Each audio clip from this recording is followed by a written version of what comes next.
Shalom. Lo semuanya sekali lagi selamat pagi, shalom. Tuhan Yesus kita baik, amin. Kasih tahu kanan saudara, Tuhan Yesus baik. Senggol kirinya dengan lebih keras katakan Tuhan Yesus dahsyat. Dan dia percaya Tuhan kita luar biasa, boleh lambaikan tangan tinggi-tinggi. Kasih tepuk tangan yang paling meriah, tepuk tangan yang paling dahsyat. Senang sekali bisa kembali melayani saudara. Setelah 2 minggu saya melayani di Jakarta, sangat senang untuk bisa kembali ke rumah dan menyampaikan isi hati Tuhan buat jemaat di GSJS Pakuan Mall.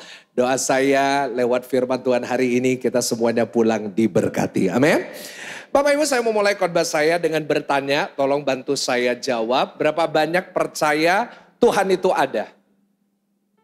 Oh, ada yang gak percaya ya saudara ya? Tuhan itu ada. Pertanyaan kedua, tolong bantu saya juga jawab. Berapa banyak percaya setan itu ada? Oke, sama. Saudara, kalau kita percaya Tuhan itu ada, kita juga harus percaya bahwa setan itu ada. Kenapa? Karena firman Tuhan yang mengajarkan kita itu. Nah saudara, kalau kita nggak percaya setan itu ada, maka kita akan menjadi orang-orang yang tidak menyadari bahwa di dunia ini sebenarnya ada 2 kerajaan yang sedang menarik kita untuk kita berada di dalam kuasanya. Satu, kerajaan surga yang diajarkan Tuhan Yesus. Yang satu adalah kerajaan setan. Nah ini dijelaskan dengan sangat jelas oleh Rasul Paulus di dalam suratnya kepada jemaat di Efesus. Nah kita mulai membaca dari situ. Efesus 6 ayat 10 sampai ayatnya yang ke-13. Kalau saudara tidak di pihak Tuhan, maka sebenarnya saudara berada di pihak setan, di pihak iblis. Dan doa saya di tempat ini kita semuanya buat keputusan kita mau di pihak siapa Bapak Ibu? Di pihak Tuhan. Ya sebab itu ayo kita baca sama-sama secara bergantian. Saya akan baca ayat 10, saudara ayatnya yang ke-11. Dan kita nanti ayatnya yang ke-13 mau baca bersama-sama dengan suara yang keras. Dikatakan seperti ini. Akhirnya hendaklah kamu kuat di dalam Tuhan, di dalam kekuatan kuasanya. 11, kenakanlah seluruh perlengkapan senjata Allah supaya kamu dapat bertahan melawan apa? Karena perjuangan kita bukanlah melawan darah dan daging. Tetapi melawan pemerintah-pemerintah, melawan penguasa-penguasa, melawan penghulu dunia yang gelap ini. Melawan roh-roh jahat di ayat 13 boleh sama-sama 1, 2, 3 sebab itu. Ambillah seluruh perlengkapan senjata Allah supaya kamu dapat mengadakan apa? Perlawanan pada hari yang jahat itu dan tetap berdiri sesudah kamu menyelesaikan segala sesuatu. Ya percaya sama-sama katakan. Nah, kita baru saja membaca Paulus menjelaskan bahwa hendaklah kamu kuat di dalam kuasanya, di dalam kuasa Tuhan. Karena kalau kamu tidak kuat di dalam kuasa Tuhan, kalau kamu tidak mengikuti kuasa kerajaan itu, maka kamu akan menjadi korban dari kuasa kerajaan iblis. Doa saya di tempat ini kita semuanya mendapat kekuatan dari kerajaan surga. Boleh katakan amin? Nah Bapak Ibu Saudara, dari ayat yang kita baca kita bisa belajar bahwa hidup ini adalah peperangan. Kasih tahu kanan kiri, hidup ini adalah peperangan. Dan peperangan ini musuhnya hanya satu. Musuhnya adalah setan. Musuhnya adalah iblis. Tidak ada yang lain. Kita harus sadar setiap kali kita bangun pagi. Setiap hari kita keluar ke dunia ini. Kita pun menghadapi peperangan. Baik itu di dalam maupun itu di luar. Musuhnya bukan orang-orang di sekitar kita. Tapi musuhnya hanya setan. Saya mau ingatkan bahwa suami kita bukan musuh kita, Bu. Kok gak ada yang amin ibu-ibu? Kenapa merasa musuhnya semua? Sekali lagi, Bu, suamimu bukan musuhmu. Ada bapak-bapak di ujung bilang, benar Pak Pendeta, benar. Kenapa mungkin dia jadi musuh bebuyutan, saudara? Kadang-kadang ibu-ibu salah target. Setiap hari selalu buat peperangan sampai ada yang bilang, Pak saya merasa di rumah saya seperti peperangan di Gaza. Kenapa? Karena ibu-ibu merasa suaminya ini musuhnya, padahal bukan. Pak saya mau ingetin, istrimu bukan musuhmu. Bapak-bapak lebih semangat ini. Pak Pendeta mendukung saya hari ini. Saya mau katakan anak-anak muda, orang tuamu bukan musuhmu. Ibu-ibu, mertuamu bukan musuhmu. Kadang-kadang sekitar kita musuhin. Sekitar kita lampiaskan amarah kita kepada mereka. Padahal seharusnya musuh kita bukan mereka. Mereka adalah orang-orang yang seharusnya kita kasihi. Karena musuh kita hanya satu, namanya siapa? Iblis. Tetapi hari-hari ini begitu banyak orang yang salah target. Karena itu pantesan banyak orang ke gereja tapi hidupnya gak pernah berubah. Banyak orang pelayanan tapi rumah tangganya gak pernah pulih. Banyak orang rajin mengikuti ibadah doa. Tapi gak pernah ada kemajuan sedikit pun dalam hidupnya. Kenapa? Karena engkau melawan musuh yang salah. Musuh kita hanya iblis. Dan iblis itu harus dilawan, Pak Bu. 1 Petrus 5 ayat yang ke-8. Rasul Petrus ngajarin sama kita. Sadarlah dan berjaga-jagalah. Cablek kanan kiri kasih tahu, sadar. Lawan musuh iblis berjalan keliling sama seperti singa. Ya mengaum-ngaum dan mencari orang yang dapat apa saudara? Tahu gak, iblis itu gak pernah berhenti nyari orang Kristen. Kasih tahu kanan kiri, dia cari kamu. Gereja, di luar gereja, di tempat kerja, di rumah tangga, dimanapun iblis seperti singa yang mengaum-ngaum, dia lagi cari. Karena itu kalau iblis datang kita harus lawan. Ulangin sama-sama, kalau iblis datang kita harus apa? Nah ini yang disebut dengan peperangan rohani. Saudara, kita harus menyadari bahwa setiap hari adalah peperangan rohani. Dan kita harus membuat keputusan dalam peperangan ini. Saya mau menang. Ada amin Bapak Ibu? Nah sebab itu sepanjang bulan Juli ini. Saya mau memulai satu seri khotbah yang baru. Saya berikan tema menang atas kuasa musuh. Ulangin sama-sama dengan saya 1, 2, 3. Apa saudara? Menang. Doa saya di tempat ini kita semuanya mengalami kemenangan atas musuh kita. Berapa banyak di tempat ini mau menang atas kuasanya iblis. Boleh lambaikan tangan tinggi-tinggi. Kasih tepuk tangan yang paling meriah buat Tuhan. Nah, kita mulai hari ini. 3 minggu ke depan kita mau belajar sama-sama. Kita mau belajar bagaimana kita bisa menang atas iblis. Hari ini saya mulai dulu dengan memperkenalkan saudara dulu dengan iblis. Supaya kita tahu siapa lawan kita. Saat kita tahu siapa lawan kita pasti tahu cara melawannya. Kalau kita nggak tahu, nanti bingung cara ngelawannya. Sama seperti kalau saudara sakit perut, nggak mungkin minumnya Panadol. Setuju nggak sama saya? Kenapa? Karena Panadol untuk sakit pusing dan panas, paracetamol. Kalau saudara perut sakit, pakainya obatnya untuk perut sakit. Begitu juga kalau kita tahu lawan kita siapa, maka kita nanti bisa tahu gimana kita bisa mengalahkan.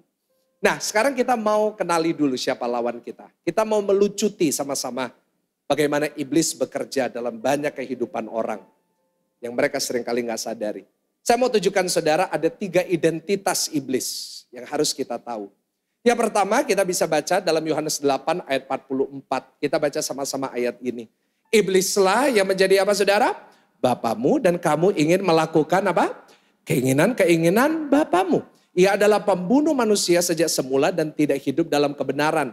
Sebab di dalam dia tidak ada kebenaran.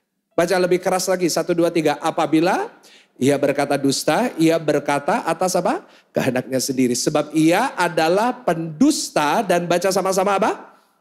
Bapa segala dusta.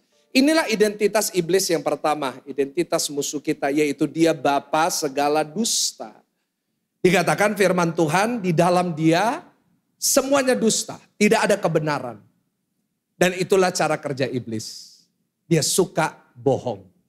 Dan dia adalah bapa segala orang yang bohong. Jadi kalau hari ini ada orang Kristen yang suka bohong, anaknya siapa? Nah saudara ngomong bukan saya. Nah iblis dia akan selalu nabur kebohongan. Saya sebut menabur benih keraguan di dalam pikiran kita.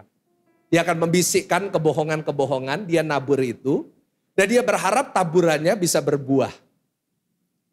Dan akhirnya saat benih keraguan bertumbuh, mengakibatkan perpecahan di dalam keluarga, pekerjaan, dan pelayanan. Saya nggak bisa hitung berapa banyak keluarga yang hancur karena kebohongan iblis. Berapa banyak orang berhenti pelayanan karena kebohongan iblis. Banyak orang pekerjaannya kacau balau karena kebohongan iblis. Ada orang yang berhenti ikut Tuhan karena dibohongin sama iblis. Lihat, kamu gagal kan? Itu karena Tuhan marah sama kamu. Tuhan kecewa sama kamu. Padahal itu bohong, Pak Bu. Tuhan gak pernah kecewa sama kita. Kenapa? Gimana kita mau ngecewain Tuhan? Tuhan udah tahu kita bakal salah. Pak Bu, dengar baik. Itu kebohongan iblis. Kebenaran berkata Tuhan gak pernah marah lagi sama saudara. Tuhan gak pernah lagi kecewa akan saudara. Kenapa? Karena Tuhan Yesus sudah mengampuni semua dosa kita. Dan dia penuh dengan kasih terhadap kita yang percaya. Sama-sama katakan amin. Ada orang sakit yang mulai percaya kebohongan iblis. Sakit adalah takdirku. Aku pasti mati. Padahal firman Tuhan berkata oleh bilur-bilurnya engkau menjadi sembuh. Firman Tuhan berkata, aku akan hidup dan tidak mati. Ada orang-orang yang tua, yang percaya kebohongan iblis, yang berpikir, saya sudah tua, saya udah gak berguna lagi. Saya mau katakan sama saudara, berapapun usia saudara, engkau tetap berguna di mata Tuhan. Tuhan tetap mau pakai saudara. Anak-anak muda berpikir, Pak saya gak punya masa depan. Engkau mulai percaya dengan kebohongan iblis. Ya berkata masa depanmu tidak ada. Tapi kebenaran berkata masa depanmu sungguh ada di dalam Tuhan. Dengar anak-anak muda, mungkin engkau lihat ke depan susah. Kasih tepuk tangan, kasihan yang udah tepuk tangan saudara ya. Mungkin engkau lihat ke depan makin sulit. Semuanya akan naik. Beli rumah makin susah. Kau lihat menikah makin mahal dan lain-lainnya. Tapi dengar baik dari pengalaman saya. Dan dari yang saya lihat dari segala pengalaman-pengalaman jemaat dan diri saya sendiri. Bahwa memang semuanya boleh naik. Memang semua kebutuhan kita akan naik. Tetapi satu hal yang saya selalu lihat. Kebutuhan kita boleh naik. Tapi berkat Tuhan juga selalu naik bersama-samanya. Dia pasti menyediakan sesuai dengan kekayaan dan kemuliaannya. Karena itu jangan percaya sama kebohongan iblis. Kasih tahu kanan kiri, jangan mau dibohongin. Banyak sekali orang-orang yang jadi korban. The devil is a liar. Iblis adalah pembohong. Ulang yang sama-sama apa? Iblis adalah pembohong. He is a liar. Dikatakan gak ada sesuatu yang dia katakan yang benar. Jangan sampai engkau menyerah di tengah jalan. Jangan sampai engkau meninggalkan rencana Tuhan hanya karena kebohongan.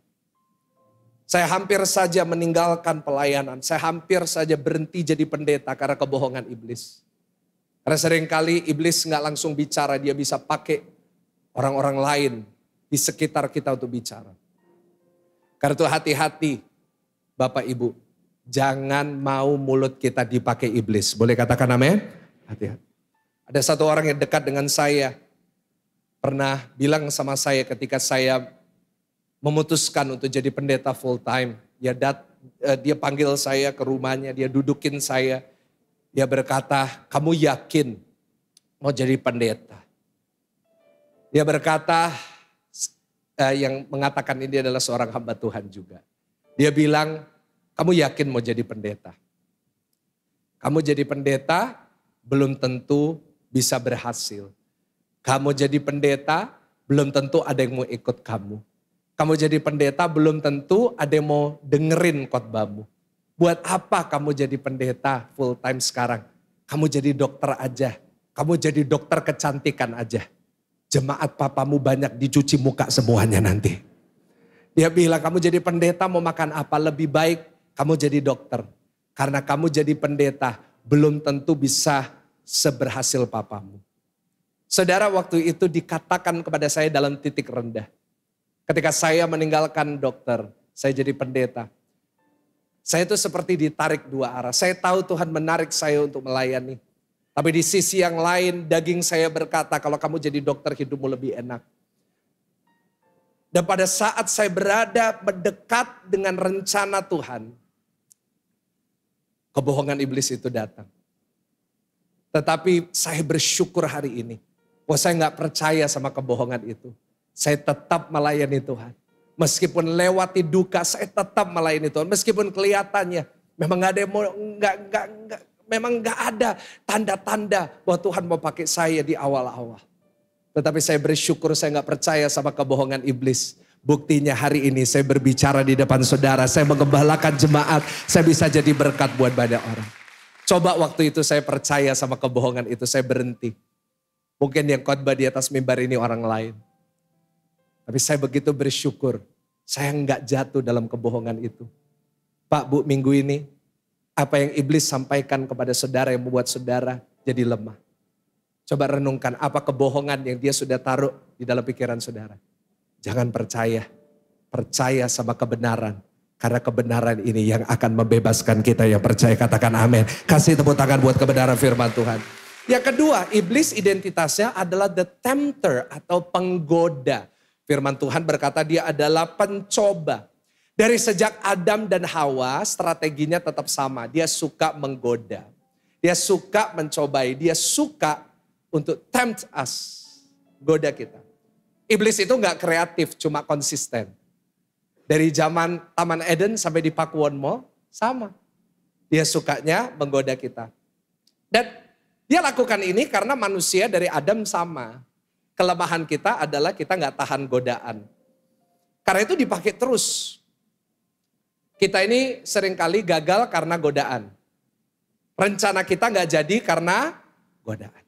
Kadang-kadang ada banyak delay dalam hidup kita karena apa? Godaan. Berapa banyak sudah kita udah Juli ya, ini udah bulan Juli, udah bulan ke-7 artinya udah lebih dari setengah tahun kita jalani tahun ini. Memang gak kerasa waktu itu. Pasca udah beberapa bulan yang lalu saudara di bulan Maret, mohon maaf di bulan April. Jadi waktu berjalan terus. 1 Januari kemarin banyak dari kita buat resolusi, banyak dari kita udah buat rencana untuk tahun ini. Berapa banyak yang rencana kita belum jadi sampai hari ini. Contoh paling sederhana, setiap tanggal 1 Januari pasti banyak yang rencana tahun ini mau kurus. Berapa banyak di awal tahun punya rencana tahun ini mau kurus, angkat tangan. Oh gak ada ya, semuanya mau menambah berat badan terus naik tidak turun menjadi kepala bukan menjadi ekor ya. Semuanya mau kurus kan? Saya mau tanya sampai dengan hari ini berapa banyak yang udah berhasil? Ya kan? Ya kan? Kenapa gak berhasil terus? Karena godaan. Dulu saya kenapa gak berhasil? Karena gak tahu itu mungkin setan ya. Karena setiap kali saya mau diet, godaannya selalu datang. Menu baru selalu keluar dari restoran favorit saya. Wah kok enak cake-nya baru, ininya baru. Aduh. Akhirnya kita semuanya bahasannya sama. Diet always starts next week, not tomorrow. Tomorrow masih ada babi saudara, next week aja. Akhirnya gagal. Kenapa? Karena godaan. Nah godaan itu bentuknya selalu sama, tapi bungkusnya berbeda. Di dalam surat Yohanes mengatakan godaan iblis itu datangnya dalam 3 bentuk. Keinginan daging, keinginan mata, keangkuhan hidup. Kalau dia gak buat kita dagingnya lemah, dia akan buat mata kita jadi mata keranjang. Mata keranjang hari ini bukan cuma bapak-bapak lihat perempuan cantik, tapi mata keranjang sekarang juga ke ibu-ibu apa? Keranjang kuning Bapak Ibu Saudara. Akhirnya kita jadi pay later, akhirnya gak bisa bayar. Kalau dia gak bisa buat kita itu, duit kita banyak, dia akan buat kita jadi sombong. Ya gak sih? Punya duit dikit udah sombong, punya duit dikit kepalanya udah lebih naik dikit dan mulai merasa dirinya lebih hebat. Dan timingnya iblis itu selalu on time. He's always on time. Dia selalu goda kita saat kita mau masuk ke rencana Tuhan. Iblis nyerang saya paling banyak sebelum saya jadi hamba Tuhan full time. Iblis nyerang saya banyak ketika saya mulai mengembalakan gereja ini. Dan iblis menyerang Yesus saja sebelum beliau, Yesus memulai pelayanannya. Setelah dia berpuasa 40 hari dan 40 malam. Iblis hari ini bisa goda kita saat kita capek. Karena itu hati-hati kalau terlalu capek. Saat terlalu overwork. Hati-hati saat engkau tidurnya kurang. Karena iblis bisa nyerang kita. Saat kita tawar hati. Iblis nyerang kita saat doa kita gak kunjung dijawab. Coba renungin, sepanjang minggu ini bukan cuma dibohongin, tapi kita digoda kan? Kita digoda untuk gak ke gereja kan hari ini. Kita digoda kan untuk kita berhenti setia sama Tuhan. Hari ini doa saya, kita di tempat ini semua menang atas godaan iblis, amin. Jangan mau digoda, kasih tepuk tangan, kasihan satu orang ini terus tepuk tangan saudara. Dan yang ketiga, iblis ini identitasnya pencuri. Dia suka mencuri. Iblis itu kalau lihat kita udah mulai dapat sesuatu yang baik, rumah tangga kita mulai damai, pekerjaan kita mulai baik, pelayanan kita mulai baik, diserang sama iblis. Karena iblis paling tidak terima melihat kita menerima hal yang baik. Iblis akan mencuri sukacita kita, damai kita, bahkan rumah tangga kita. Anak-anak kita dicuri dari kita. Suami kita dicuri dari kita. Karena itu firman Tuhan selalu ngajarin, berjaga-jagalah dan berdoalah, tetap waspada. Karena iblis selalu akan mencari celah untuk mencuri hal-hal baik dalam hidupmu. Amsal 25 ayat 28 berkata seperti ini. Orang yang tidak dapat mengendalikan diri adalah seperti kota yang apa Bapak Ibu? Roboh temboknya. Orang kalau no self control, orang kalau gak bisa ngendaliin dirinya dari godaan dan kebohongan iblis itu sama seperti kota yang gak ada temboknya. Bayangin saudara punya rumah gak ada pintunya, terbuka untuk umum, gampang orang masuk. Firman Tuhan mengajarkan tubuh kita, jiwa kita, hati kita ini seperti kota. Pertanyaannya kalau hati kita, kalau jiwa kita adalah kota, security-nya gimana?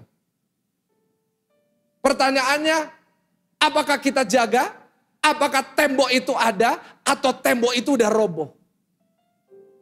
Kalau kita nggak menjaga hati kita, kalau kita nggak jaga jiwa kita masing-masing, kalau kita nggak pelihara tubuh kita, jiwa dan hati kita, pencuri gampang masuk. Saya ajarkan bahwa tanggung jawab untuk keamanan jiwa dan hati kita, tanggung jawab kita masing-masing. Tuhan gak bertanggung jawab untuk jaga hati saudara. Tuhan gak bertanggung jawab untuk jaga dan memelihara jiwa saudara. Itu tanggung jawab kita. Jadi sekali lagi pertanyaannya, kalau hati kita adalah kota, apakah temboknya sudah runtuh? Atau bahkan tembok itu engkau gak pernah bangun? Karena itu gak heran, setiap kali ada hal yang baik dalam hidup saudara selalu diambil dan dicuri. Ada yang bilang sama saya, Pak, setiap kali saya mulai sukacita dikit langsung hilang, Pak. Pak, setiap kali saya udah mulai damai dikit selalu ada keributan, Pak, di rumah tangga saya. Karena engkau gak pernah bangun temboknya. Karena iblis cari celah sedikit. Dia lihat temboknya udah mulai runtuh. Dia mulai pertahanannya udah mulai lemah. Dia masuk di situ, dia ambil semuanya. Karena itu kadang-kadang kita capek dalam hidup. Pak, saya udah ibadah hari Minggu. Setiap minggu saya udah ibadah, saya udah ngantri, Pak. Ibadah jam 10 udah ngantri jam 8. Itu salah. Kalau ngantri jam 8 ikut jam 8 saudara. But I want to tell you something. Kenapa engkau lemah di tengah minggu? It's simple. Karena hari Minggu aja engkau mulai dengar firman, engkau mulai punya kuasa, engkau memuji Tuhan. Tapi hari Senin engkau temboknya udah engkau gak jaga lagi. Karena itu hari ini saya sebagai gembala mulai seri ini. Supaya selama bulan Juli ini kita belajar sama-sama. Kita gak boleh kalah sama iblis. Boleh katakan amin. Kenapa? Kita udah punya salib. Tuhan Yesus sudah mati buat kita. Ingat bulan Juni kita udah belajar 1 bulan tentang siapa? Roh Kudus. Kenapa saya taruh khotbah ini setelah saya ngajarin Roh Kudus? Karena engkau ingat memang musuh kita. Roh-roh di udara memang besar, memang kuat, memang licik, memang punya banyak strategi. Tapi ingat di dalam kita ada Roh Kudus. Dan firman Tuhan berkata roh di dalam kita lebih besar daripada roh-roh di dalam dunia ini. Yang percaya katakan amin. Sebab itu hari ini saya mau tutup khotbah saya. Saya mau tunjukin sama saudara senjata kita untuk kita menang atas kuasa iblis. Hari ini kita tutup dengan ada 3 senjata kita. Ada 3 prinsip yang harus kita pegang. Supaya kita bisa menang atas kuasa musuh. Yang pertama kita buka Yohanes 8 ayat 32. Secara cepat Bapak Ibu. Yohanes 8 ayat 32. Dan kamu akan mengetahui kebenaran. Baca sama-sama 1, 2, 3. Dan kebenaran itu akan apa saudara? Memerdekakan kamu, membebaskan kamu. Will break you free. Catat, yang pertama, kalau engkau ingin menang atas musuh.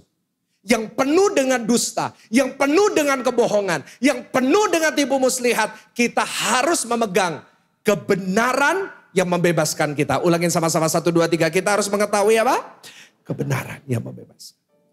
Karena iblis adalah bapa segala dusta. Kita punya bapa yang benar.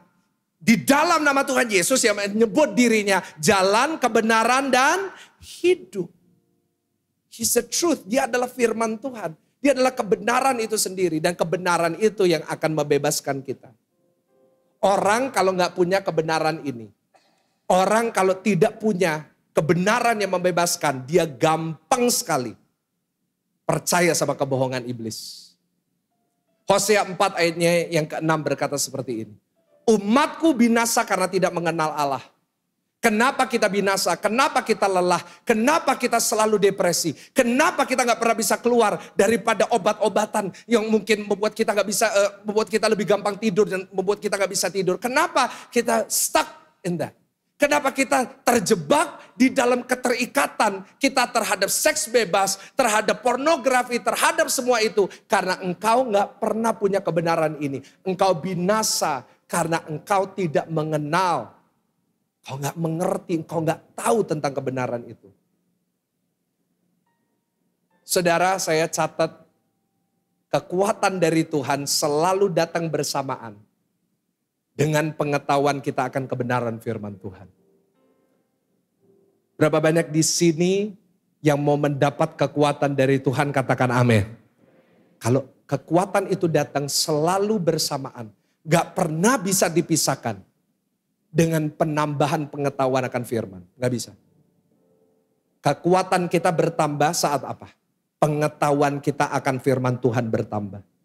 Karena itu saya catat orang Kristen yang tidak cinta firman Tuhan pasti menjadi korban kebohongan iblis. Kenapa kita selalu jadi korban, Pak, Bu? Karena kita gak cinta firman. Kita anggap enteng firman Tuhan. Pak, Bu, anak-anak muda, dengar baik. Kita harus jadi gereja yang cinta firman Tuhan. Ada amin? Jangan cuma cinta pujian penyembahan, itu bagus. Tapi kalau engkau gak cinta firman, aduh, rugi besar. Iblis tahu itu, karena itu iblis suka distract kita saat firman Tuhan. Ya gak sih? Setuju gak sih setiap kali kita dengar firman selalu banyak distraction, selalu banyak pengalian, selalu banyak godaan. Itu tepat waktu firman. Coba seringkali WA kita paling banyak notifikasinya waktu khotbah kan. Tiba-tiba waktu khotbah, tiba-tiba kenapa notifikasinya muncul semua? Grup mulai kirim kabar yang terbaru. Kenapa waktu firman Tuhan tiba-tiba HP kita getar lebih banyak? Muncul. Orang Kristen ke gereja, statistik. Paling banyak kepingin ke toilet waktu apa? Waktu khotbah. Waktu khotbah. Orang paling banyak godaan. Selalu waktu apa? Firman. Selalu ada. Selalu entah kenapa waktu khotbah itu. Kalau nonton TikTok waktu khotbah kontennya selalu bagus-bagus. Why? Karena iblis pakai itu. Iblis pakai itu. Kenapa? Karena dia tahu. Kalau dia bisa distract kita waktu khotbah, beres. 1 minggu ke depan, beres iblis. Kerjaannya udah selesai hari Minggu. Kenapa? Karena kalau hari Minggu kau gak dengar khotbah, 1 minggu dia bisa bohong, bisa goda. Pasti saudara kalah. Tapi orang Kristen kalau hari Minggu, setiap hari engkau menanamkan dirimu di dalam firman Tuhan. Kau menambah pengetahuanmu, engkau renungkan firman Tuhan setiap hari. Saya percaya kita pasti kuat menghadapi apapun. Yang percaya katakan amin. Karena itu ayo kita jadi gereja yang cinta firman. Kasih tahu kanan kiri, kamu harus cinta firman Tuhan. Ayo mulai hari ini waktunya khotbah, jangan tidur. Jangan tidur lagi. Ya. Kalau saudara udah tahu saudara gampang tidur, duduk depan. Saya paling heran, oh Pak saya gampang tidur karena itu saya duduk di belakang. Engkau kan jatuh sama jebakan iblis. Kalau gampang tidur di gereja, duduk paling depan. Saya pelototin nanti saudara yang depan-depan. Dengar firman, terima, catat firman. Tuhan Yesus aja lawan iblis, gak pakai emosi.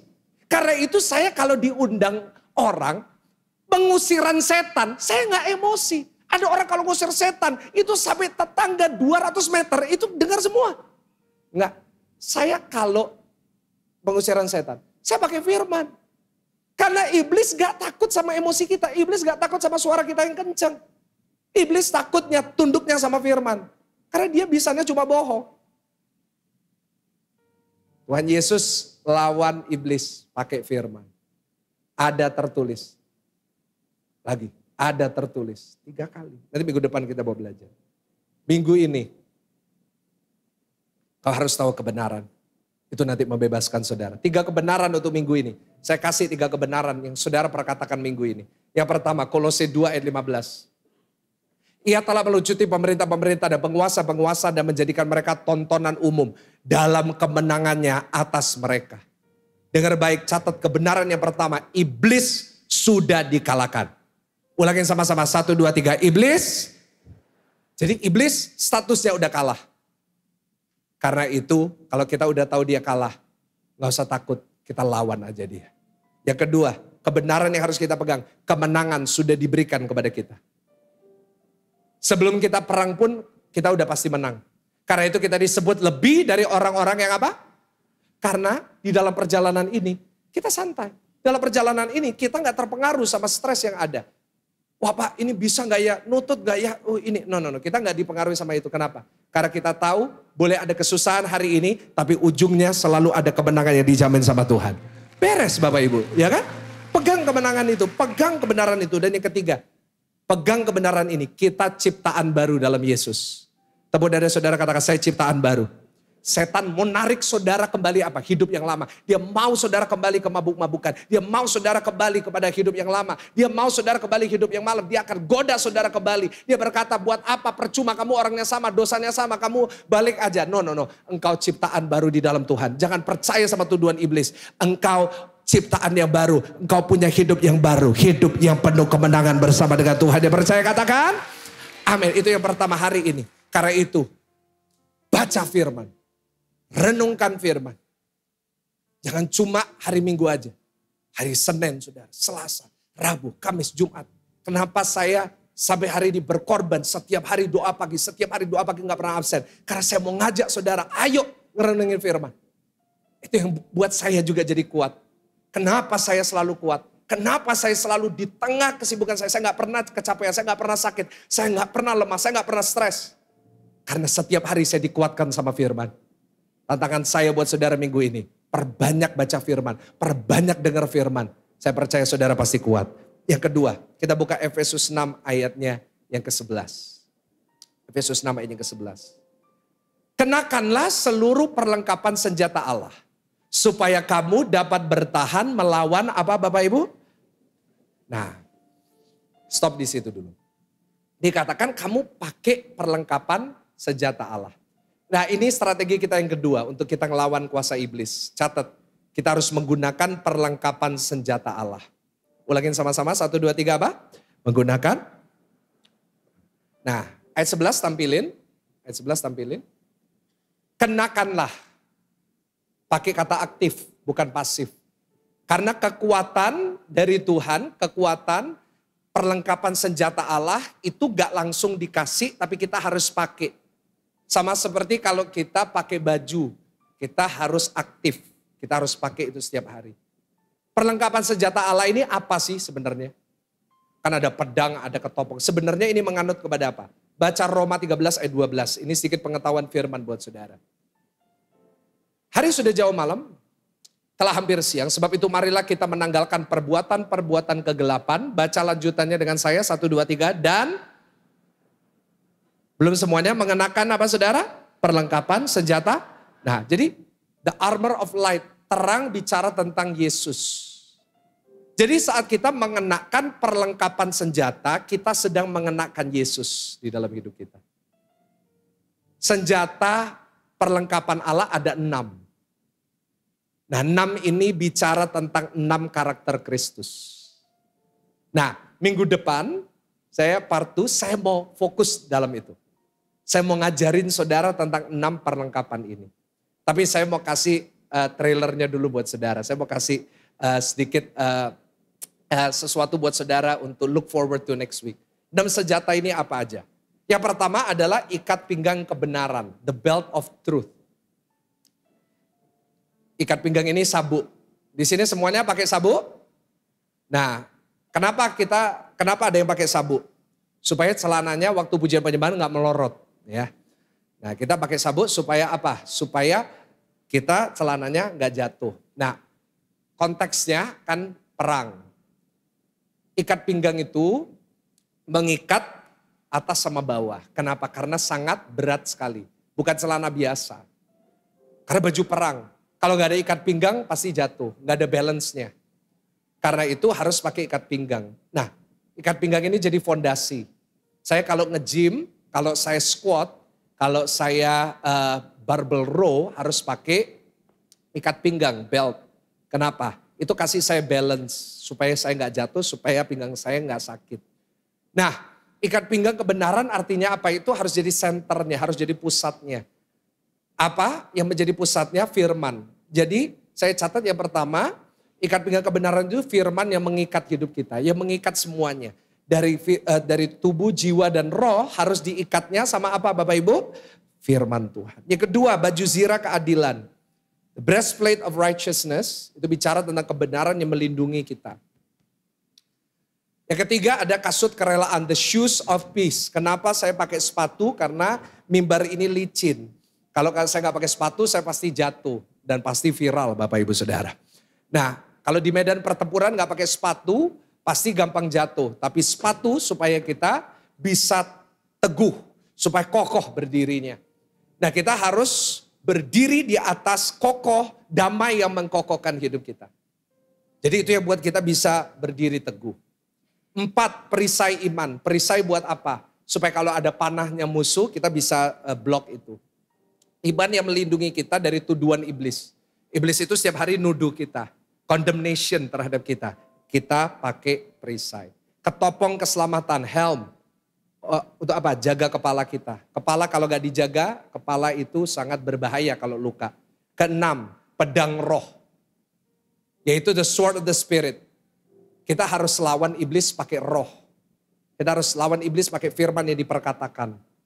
Karena itu saya selalu ngajarin jemaat. Firman Tuhan harus diperkatakan. Ulangin sama-sama apa? Firman Tuhan harus, itu pedangnya kita. Karena itu kenapa saya kalau khotbah, ayo baca bergantian. Kenapa kalau saya khotbah katakan amin. Kenapa kalau saya khotbah ulangin sama-sama. Karena firman harus perkatakan. Itu seperti pedang. Dikatakan, coba tampilkan ayat 17. Dan terimalah ketopong keselamatan, ayat 17, ketopong keselamatan dan pedang roh. Pedang roh itu apa? Yaitu firman Allah, Efesus 6 ayat 17. Firman Allah. Jadi firman ini yang kita pakai untuk jadi pedang kita. Karena itu harus hafal firman, harus hafal ayat-ayat firman. Kalau gak hafal, taruh itu di wallpaper saudara. Kalau gak hafal, taruh itu di note saudara. Perkatakan firman. Kalau hari Minggu jangan pasif, dengar khotbah katakan amin. Kenapa? Amin artinya engkau setuju dengan firmannya. Saat engkau katakan amin itu perkataan iman pasti terjadi dalam hidup saudara. Itu pedang roh kita. Karena itu gereja kita bukan gereja yang diam-diam, gereja yang gak ada yang berani bicara. Kita kenapa berani berkata amin? Kenapa kita tepuk tangan? Kenapa kita memuji Tuhan? Karena kita tahu ada kuasa di dalam perkataan, ada kuasa di dalam pujian penyembahan, ada kuasa dalam firman Tuhan. Yang percaya katakan amin. Harus dipakai. Kristus harus dipakai setiap hari. Karena itu Tuhan Yesus namanya adalah Immanuel selalu menyertai kita. Artinya bukan cuma menyertai tapi memperlengkapi kita. Kalau kita keluar rumah nggak tanpa Yesus. Kita keluar rumah tanpa firman. Kita menghadapi dunia ini tanpa firman. Seperti engkau maju ke medan pertempuran tanpa perlindungan apapun. Tapi setiap hari keluar rumah, setiap pagi engkau bangun. Hadapi dunia yang keras ini. Hadapi dunia yang penuh dengan masalah ini. Dengan perlengkapan senjata Allah. Dengan firman. Dunia boleh berkata kekurangan. Firman Tuhan berkata, aku datang supaya engkau hidup di dalam segala kelimpahan. Dunia boleh berkata sakitmu gak bisa sembuh. Pakai pedang firman, oleh bilur-bilurnya aku disembuhkan. Dunia boleh berkata engkau gak punya masa depan, katakan masa depanku penuh harapan dan damai sejahtera bersama dengan Yesus. Katakan amin. Pakai itu setiap hari. Pakai itu setiap hari. Pemain musik silakan naik. Dan yang terakhir yang ketiga. Efesus 6 ayat 18. Efesus 6 ayat ke-18. Sebagai ayat terakhir kita mau baca sama-sama dengan suara keras. 1, 2, 3. Dalam segala doa dan permohonan. Berdoalah setiap waktu di dalam apa? Roh, dan berjaga-jagalah di dalam doamu itu dengan permohonan yang tak putus-putusnya untuk segala orang kudus. Dikatakan berjaga-jagalah di dalam doamu dengan tidak putus-putus. Jadi yang pertama kita udah belajar bagaimana saudara dan saya bisa menang atas kuasa musuh. Kita harus mengetahui kebenaran yang membebaskan kita. Yang kedua kita harus memakai perlengkapan apa?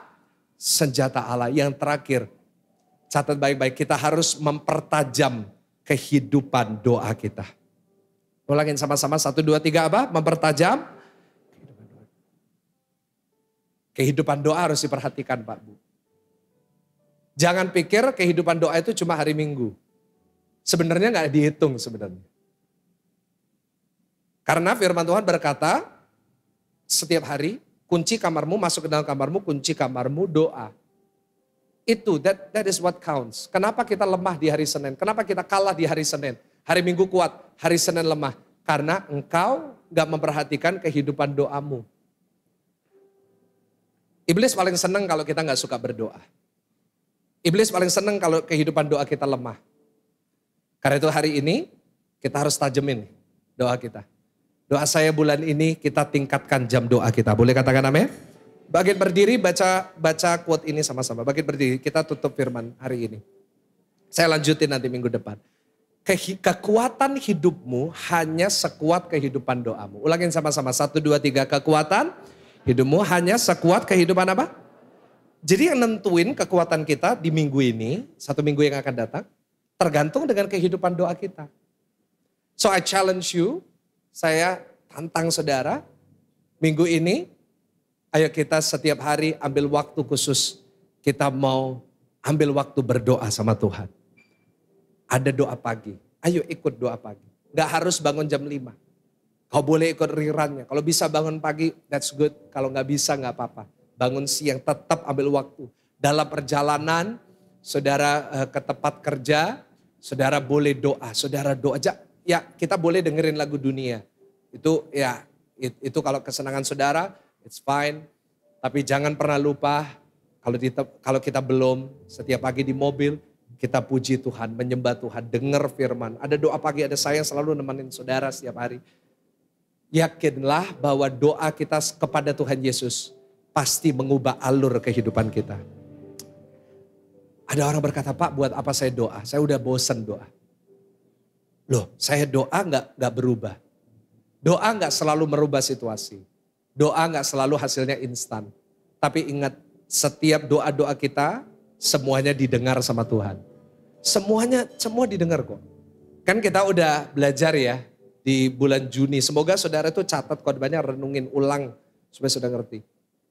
Tuhan Yesus itu mengantara kita. Dia menjamin setiap doa-doa kita semuanya didengar oleh Bapa dan pasti dijawab oleh Bapa. Itu saya khotbah di ibadah kenaikan Tuhan Yesus. Jadi jangan sampai kita nggak doa. Percayalah di waktu yang tepat pasti doa kita dijawab sama Tuhan. Doa itu bukan persiapan untuk perang. Ada yang berkata, oke Pak saya doa supaya saya siap perang. Salah. Doa adalah medan peperangan yang sesungguhnya. Jadi jangan anggap doa itu persiapan. Doa itu medan peperangan. Kita lawan dengan doa. Kita perang lewat doa kita. Saudara saya percaya bahwa berkat yang diterima oleh anak dan cucu itu hasil dari doanya orang tuanya. Orang tua kalau doain anak cucunya, pasti doa itu berkuasa. Amin Bapak Ibu. Saya sadar hari ini, saya bisa ada karena saya ditopang doa sama orang tua saya, sama opa oma saya. Oh saya masih ingat. Saya berdoa di tempat ini yang punya anak, setiap hari doain anaknya. Amin Bapak Ibu, doain, berkat. Adakan waktu berdoa setiap hari. Pertajam firman. Maka saya percaya minggu ini, 1 minggu ke depan, bukan jadi minggu yang penuh kekalahan. Tapi minggu yang penuh kemenangan atas kuasa iblis. Saya percaya, sama-sama katakan amin.